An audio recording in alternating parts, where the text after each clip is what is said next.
আসসালামু আলাইকুম। সম্মানিত দর্শক, আশা করি আপনারা সবাই ভালো আছেন। সময়ের চাকা তো আসলে কারোর জন্য থেমে থাকে না। তবে ইতিহাসের পাতায় চোখ বুলালে দেখা যায় আমাদের এই জনপদের রাজনীতি এক অদ্ভুত গাণিতিক নিয়মে চলে।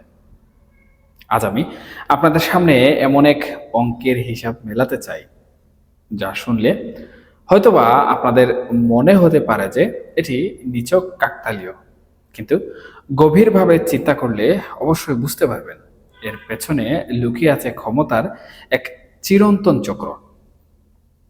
আমাদের এই ভূখণ্ডের ক্ষমতার রাজনীতিতে ৫ সংখ্যাটি যেন এক রহস্যময় কোড নাম্বার। ১৯৫৪ সালের সেই ঐতিহাসিক পট পরিবর্তন থেকে আজ পর্যন্ত যদি আমরা বিশ্লেষণ করি, তবে দেখা যাবে প্রতি ৫টি বছর পর পর রাজনীতির গতিপথ, বা যেটিকে আমরা ইংরেজিতে বলি কোর্স অফ অ্যাকশন, তা একদম আমূল কিন্তু বদলে গেছে। ১৯৪৭ সালে যখন পাকিস্তান নামক রাষ্ট্রটির জন্ম হলো, তখন ক্ষমতার পাদপীঠে আমরা দেখেছি কায়েদে আজম মোহাম্মদ আলী জিন্নাহ কিংবা লিয়াকত আলী খানের মতো ব্যক্তিত্বদের। কিন্তু এর ঠিক ৫ বছরের মাথায় ১৯৫২ সালের ভাষা আন্দোলন আর ১৯৫৪ সালের যুক্তফ্রন্ট নির্বাচনের জোয়ারে সেই চেনা রাজনীতির চেহারাটাই একদম পাল্টে গেল। হোসেন শহীদ সোহরাওয়ার্দী, শেরেবাংলা একে ফজলুল হক আর মাওলানা ভাসানীর মতো দিকপালরা রাজনীতির মূল স্রোতে প্রবলভাবে তখন প্রভাব বিস্তার করতে শুরু করলেন। দেখুন, সময় কিন্তু তার নিজস্ব গতিতে এগুতে থাকলো। ১৯৫৮ সালে যখন আইয়ুব খান আসলেন, তখন শুরু হলো এক নতুন ইতিহাস, সামরিক শাসনের কালো ছায়া। এই সময়টি আবার বদলে গেছে ১৯৬২ সালে এসে, যখন আইয়ুব খান বুঝতে পারলেন যে কেবল বন্দুকের নল দিয়ে দেশ চালানো সম্ভব নয়। তাই তিনি তথাকথিত মৌলিক গণতন্ত্রের নাম দিয়ে রাজনৈতিক দলগুলোকে সীমিত সুযোগ দিলেন। এরপর আবার সেই ৫ বছরের চক্র। ১৯৬৬ সালে যখন ৬ দফা আসলো, তখন থেকে শুরু হলো এক অভাবনীয় গণজোয়ার, যা ১৯৬৯-এর গণ অভ্যুত্থানে গিয়ে পূর্ণতা পেল এবং ১৯৭০-এর নির্বাচনের মাধ্যমে এক নতুন প্রেক্ষাপট তৈরি করলো। স্বাধীন বাংলাদেশেও কিন্তু এই ৫ বছরের হিসাবটি আমি মনে করি খুব নিখুঁতভাবে কাজ করেছে। দেখুন, ১৯৭০ থেকে ১৯৭৫ এই সময়কালের মধ্যে আমরা দেখেছি যুদ্ধের ধ্বংসস্তূপ থেকে জেগে ওঠা এক জাতিকে।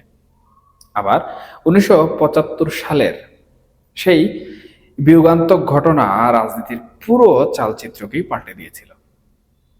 এরপর জিয়াউর রহমানের হাত ধরে ১৯৭৯ সাল পর্যন্ত এক ধরনের স্থিতিশীলতা আসলে ঠিকই, কিন্তু তার বিদায়ের পর ১৯৮৩ সালে এরশাদের সামরিক শাসন যেন ১৯৫৮ সালের সেই ইতিহাসেরই এক পুনরাবৃত্তি ঘটালো। দর্শক, এই যে ইতিহাসের চড়াই উতরাই আপনাদের সামনে বললাম, এর একটি উদ্দেশ্য বর্তমান সময়কে বোঝা। এখন আমরা ২০২৬ সালে দাঁড়িয়ে আছি। ২০২৬ থেকে ২০৩০ সাল পর্যন্ত এই যে ৫টি বছর সামনে আসছে, এটি আমাদের বাংলাদেশের রাজনীতির জন্য এক মহালগ্ন। এই সময়ের মধ্যে আপনারা অনেকগুলো বড় পরিবর্তনের সাক্ষী হবেন। এমন কিছু মুখ আমাদের রাজনীতির মঞ্চ থেকে চিরতরে হারিয়ে যাবে, যাদেরকে আমরা আজকে অপরিহার্য মনে করি। আবার এমন কিছু নতুন নেতৃত্বের উত্থান ঘটবে, যারা আগামী দিনের জাতির কাণ্ডারি হয়েও কিন্তু উঠতে পারেন। দেখুন সুপ্রিয় দর্শক, জামাতে ইসলামের বর্তমান যে কাঠামো আমরা লক্ষ্য করছি বা দেখতে পাচ্ছি, সেখানে গোলাম পরোয়ার বা সেক্রেটারি জেনারেলের পাশাপাশি এক ঝাঁক শিক্ষিত ও আধুনিক মনস্ক তরুণ নেতৃত্ব তৈরি হয়েছে। শিশির মনির, ব্যারিস্টার শাহরিয়ার কিংবা ফুয়াদের মতো নামগুলো এখন আর শুধুমাত্র দলের ভেতরে সীমাবদ্ধ নেই। পাশাপাশি এবি পার্টির মঞ্জু সাহেবের মতো অভিজ্ঞ রাজনীতিবিদদের সাথে মিজানুর রহমান আজহারি বা আবদুল্লাহর মতো জনপ্রিয় ব্যক্তিত্বদের যে প্রভাব সামাজিক ও ধর্মীয় স্তরে তৈরি হয়েছে, তা কিন্তু কোনোভাবেই উপেক্ষা করার সুযোগ নেই।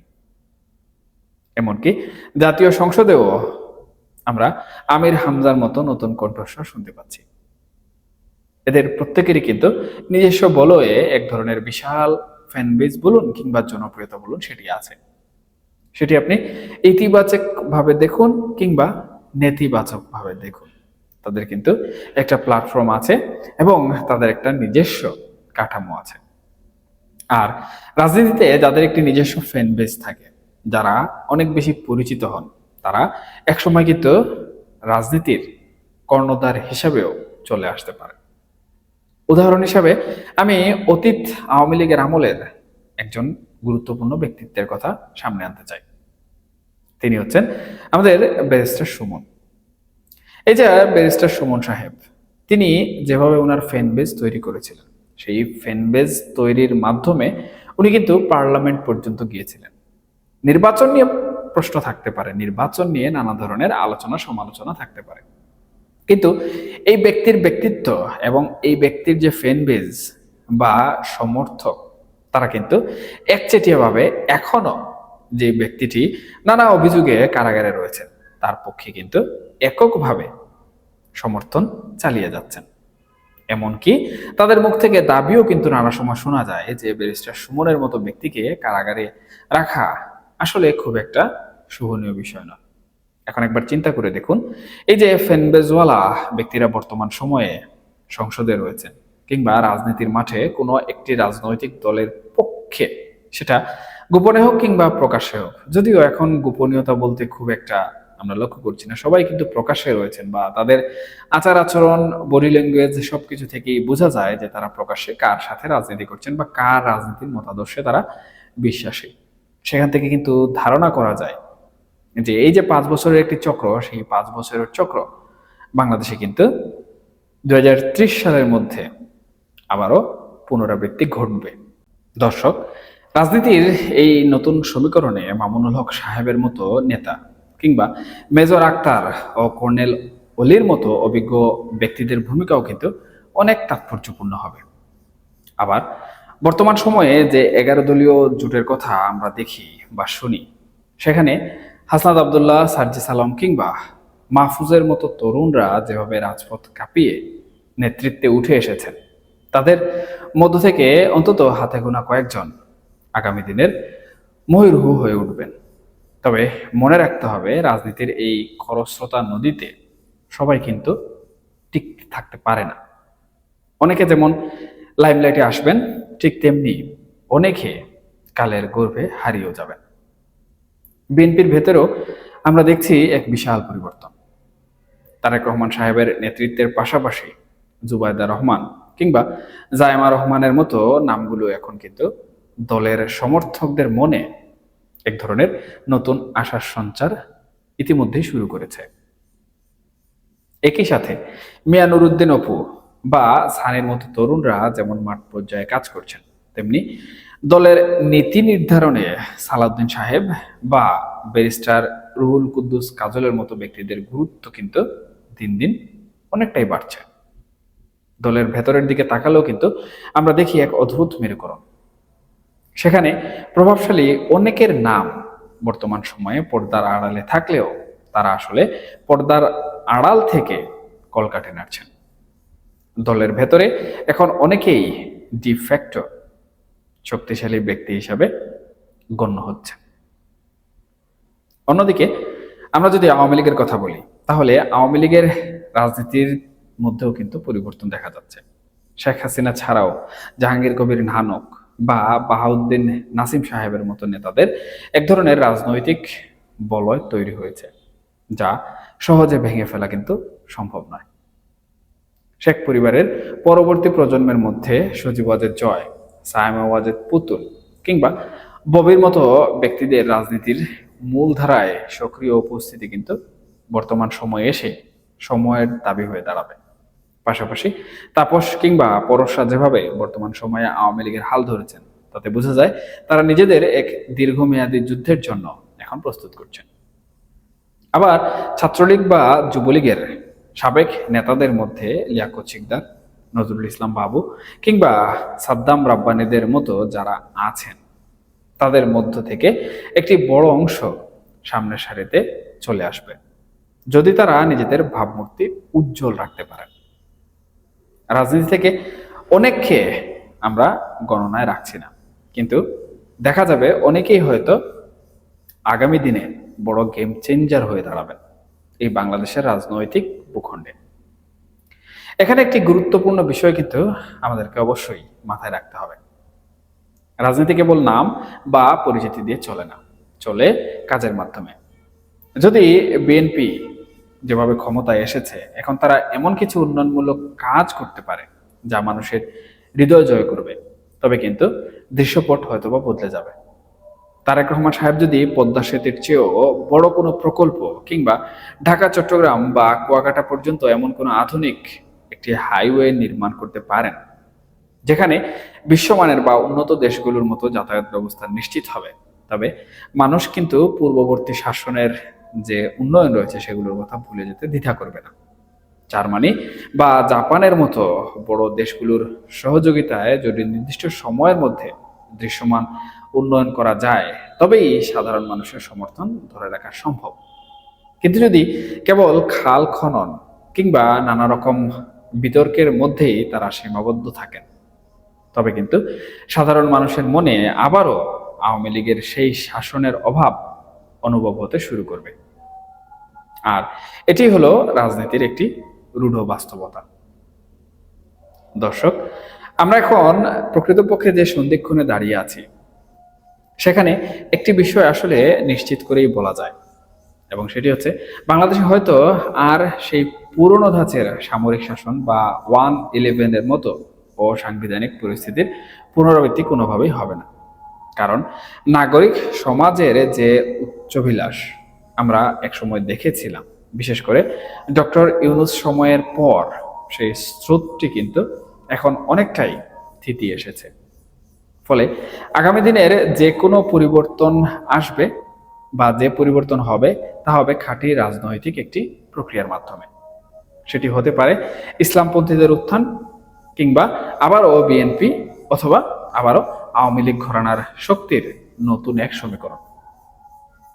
তবে দর্শক, এই খেলায় আমেরিকা, ভারত, চীন কিংবা পাকিস্তানের মতো আন্তর্জাতিক শক্তির প্রভাব কিন্তু অত্যন্ত গুরুত্বপূর্ণ এবং অনস্বীকার্য। তবে মুদ্রা কথা হলো, 2026 সালে বসে আমরা যে রাজনীতি দেখছি, 2030 সালে গিয়ে তার মাত্র 5 থেকে 10% অবশিষ্ট থাকবে। বাকি 90%ই হবে এক ভিন্ন আঙ্গিক, ভিন্ন কণ্ঠস্বর আর নতুন কোনো উদ্দীপনা। তবে আমাদের কিন্তু মনে রাখতে হবে, নেতৃত্ব যখন জনগণের পালস বুঝতে ব্যর্থ হয়, ইতিহাস তখন নতুন কাউকে বেছে নেয়। এবং বর্তমান সময়ে বাংলাদেশের যে পরিস্থিতি, সেই পরিস্থিতি দেখে মনে হচ্ছে বর্তমান সরকার কাঠামো জনগণের সেই পালস এখন পর্যন্ত কিন্তু ধরতে পারছে না। সেই হিসাবে 2026 থেকে 2030, অর্থাৎ এই যে 5 বছর মেয়াদ সরকারের, এই মেয়াদ পরবর্তী কিন্তু জনগণের রায়ের মাধ্যমে আরেকটি নতুন পরিবর্তন আমরা লক্ষ্য করব, যেই পরিবর্তনে নতুন মুখও থাকবে। হয়তোবা পুরাতন যারা রয়েছেন তারা অনেকেই রাজনীতির গর্ভে বা কালের গর্ভে বিলীন হয়ে যাবেন। তবে একটি কথা কিন্তু আমি বলেছি, সেটি হচ্ছে উন্নয়ন এবং জনগণের জন্য টেকসই কাজ করা। এখন সেটা যে কারো ক্ষেত্রে প্রযোজ্য। আপনি ইসলামপন্থী দলগুলোর কথা বলুন, বিএনপির কথা বলুন, কিংবা আওয়ামী লীগের কথা বলুন।